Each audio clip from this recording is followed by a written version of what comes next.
வணக்கம், வாழ்க வளமுடன். இன்றைக்கி நம்ம முருகப்பெருமானுக்கு கண்ணால் மலரக்கூடிய பூக்களை பற்றி தாங்க நம்ம பார்க்க போகிறோம்.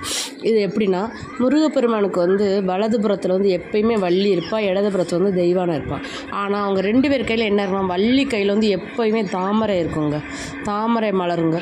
தெய்வான கையில் நீலோர் பவம் மலர் இருக்குங்க. முருகனுக்கு வலக்கண்ணாகவும் சூரியனும், இடக்கண்ணாக சந்திரனும் உள்ளாங்கங்க. எப்பயுமே அப்படி தான் இருப்பார். சூரிய கண்ணால் தாமரையும், சந்திர கண்ணால் நீலோற்பரம் மலரையும் பார்ப்பது எப்போதும் அவை எப்போதுமே அந்த முருகர் பார்க்க அது மலர்ந்தே இருக்கும். அதாவது என்னென்னா, நம்ம முருகரை நம்ம என்னைக்கும் வணங்கும் போது ஓம் சரவணபவா, ஓம் சண்முகா, ஓம் முருகா, ஓம் கந்தா, கதிர்வேலா அப்படி நம்ம முருகனை வணங்கிக்கிட்டே இருக்கும்போது அது அந்த மலரை போலவே நம்ம முருக பக்தர்கள் வாழ்வையும் முருகப்பெருமான் எப்பயும் மலர வைப்பாருங்க.